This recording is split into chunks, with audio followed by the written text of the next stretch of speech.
ত্রয়োদশ জাতীয় সংসদ নির্বাচনে ভোটের দিন ঠিক হয়েছে 12ই ফেব্রুয়ারি। সারা দেশে বইছে সেই ভোটের হাওয়া।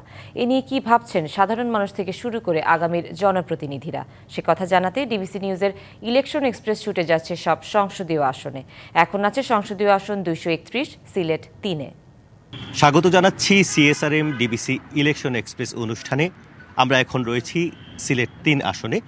আমাদের সাথে রয়েছেন এই আসনের বিএনপি মনোনীত প্রার্থী, যুক্তরাজ্য বিএনপির সভাপতি এবং বিএনপি চেয়ারপারসনের উপদেষ্টা মোহাম্মদ আব্দুল মালিক।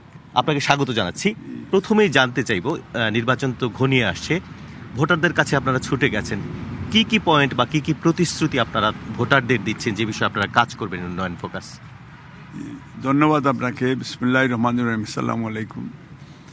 আজকে আমাদের সিলেট 3 আসন, দক্ষিণ সুরমা, ফেঞ্চুগঞ্জ, বালাগঞ্জ, অ্যাকচুয়ালি তো এই নির্বাচনটা এক ধরনের স্থবিরতা কাজ করছে। অল অফ এ সাডেন নির্বাচনী কমিশনের নিষেধাজ্ঞা, অথচ এই নিষেধাজ্ঞাকে আমি মেনে নিচ্ছি, কিন্তু আমাদের প্রতিপক্ষ অন্যান্য আপনার রাজনৈতিক সংগঠন বা অন্যান্য প্রার্থীরা, তারা ঠিকই, আমি দেখেছি যে তারা লাইভ আপনার ফেসবুকে আপনার লাইভেও দিচ্ছে, তারা আপনার সেইখানে নির্বাচনী প্রচারণা তারা চালাচ্ছেন। তো আইন তো শুধু একতরফা হয় না। আমি ভেরি ফ্রাস্ট্রেটেড।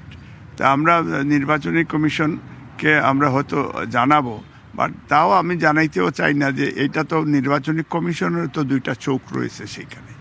আমি দেখেছি অনেক প্রার্থী লাইভ, গতকালকেও দেখেছি যে উঠান বৈঠকে একবারে ক্লিয়ারলি অমুক মার্কায় ভোট দেওয়ার জন্য তারা তারা ক্যাম্পেইন করছেন, এবং তারা ডাইরেক্ট ক্যান্ডিডেট, তারা নিজেরা ভোট চাইছেন মানুষের কাছে। তো এইটা আমার খুব দুঃখজনক। এটা আমি তীব্র নিন্দা এবং প্রতিবাদ জানাই। এবং আরেকটা যে বিষয়টা হচ্ছে যে সিলেট দক্ষিণ সুরমা, ফেঞ্চুগঞ্জ অলওয়াইজ একটা অবহেলিত এলাকা। এই এলাকার মানুষের যে শিক্ষা, তারপরে চিকিৎসা, তারপরে বাসস্থান, দেখবেন যে সিটি কর্পোরেশন ভেরি সেইম যে তারা ডাম্প করে আমার এলাকায়, অথচ সিটি কর্পোরেশন আমাদের এইটা নতুন করে এসে মনে হচ্ছে যে ময়লার কারখানা তারা আমাদের এখানে।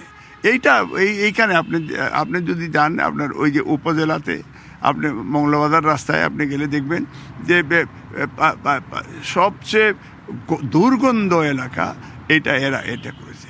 এটা তো ডেফিনেটলি সরাইতে হবে, আদারওয়াইজ এটার জন্য আমি জনগণকে নিয়ে আমি এটা মাঠে নামবো। প্লাস হচ্ছে যে আমাদের এই এলাকায় যেমন শিক্ষার্থীরা, বিশেষ করে আমাদের মারা, বাচ্চারা, যে মহিলারা, বিশেষ করে মহিলাদের খুব রেস্ট্রিকশন হিসাবে এক ধরনের বৈষম্যতা কাজ করছে। কারণ মহিলাদের যে মহিলা কলেজ, ইউনিভার্সিটি, অ্যাকচুয়ালি আমাদের দক্ষিণ সুরমা, ফেঞ্চুগঞ্জ, বালাগঞ্জে বিলিভ মি, আপনি যদি দেখেন যে একটা উন্নত ধরনের, এটা প্রাইভেট হয়তো 2-1জনের যদি দেখেও থাকে, এটা এফোর্ডেবল না। এটা আমরা সরকারিভাবে একটা মহিলাদের জন্য আলাদা উইমেন্স কলেজ, ইউনিভার্সিটি করার একটা পরিকল্পনা আছে, এবং বিএনপি পাওয়ারে আসলে ইনশাআল্লাহ এটা আমরা করব। আরেকটা বিষয় যেটা যে ওই যে আপনার বিএনপি তারেক রহমানের যে 31 দফা কর্মসূচির মধ্যে যেখানে স্পষ্ট রাষ্ট্র সংস্কার এবং মেরামতের যে বিষয়টা, এখানে স্পষ্ট যে ফ্যামিলি কার্ড, যেটা এটা প্রত্যেকটা ফ্যামিলি প্রায় প্রতি মাসে তারা সরকারিভাবে 2,500 টাকা করে ভাতা পাবে। এটা কিন্তু ওয়েস্টার্ন ওয়ার্ল্ডে এটা দিয়ে ফ্যামিলিদেরকে, তারা মাদেরকে তারা সাপোর্ট দিচ্ছে। প্রত্যেকটা গরিব ফ্যামিলি বা যারা মোটামুটি বাচ্চা আছে বা আছে, কাজে যেতে পারছে না, তাদেরকেই এইখানে মূলত হেল্প করা।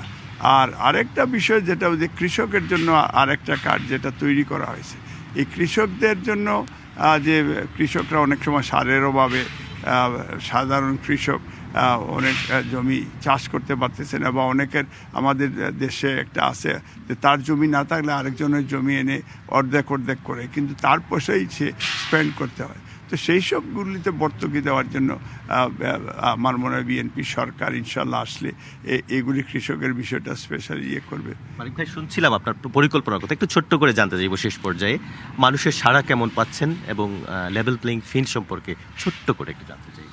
মানুষের সারা তো সাধারণ ভোটাররা তারা দানের শীষে ভোট দেওয়ার জন্য অতি আগ্রহী, অতি উৎসাহিত। কিন্তু আমরা দেখছি যে কিছু কিছু যেটা রাজনৈতিক দল, আমি কাউকে ব্লেম করছি না, কিন্তু এরা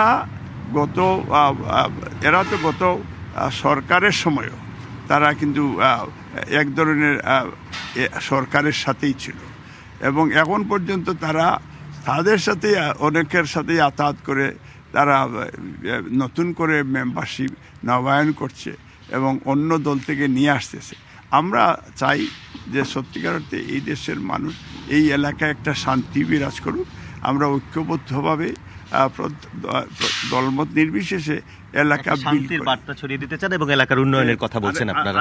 আরেকটা কথা, আমাদের এই যে আপনার বালাগঞ্জের বাংলা বাজার একটা রাস্তা, তারপরে আপনার ওই যে ফেঞ্চুগঞ্জের কিছু এলাকা অত্যন্ত অবহেলিত, সেই সব অবহেলিত এলাকা নিয়ে আপনার বিশেষ ফোকাস দেবেন। দর্শক, সিএসআরএম ডিবিসি ইলেকশন এক্সপ্রেসে আজ আমরা রয়েছি সিলেট 3 আসনে। পরবর্তী বুলেটিনে আমরা চেষ্টা করব অন্য কোনো রাজনৈতিক দলের মুখপাত্রের সাথে কথা বলার। সে পর্যন্ত সিএসআরএম ডিবিসি ইলেকশন এক্সপ্রেসের সাথেই থাকুন।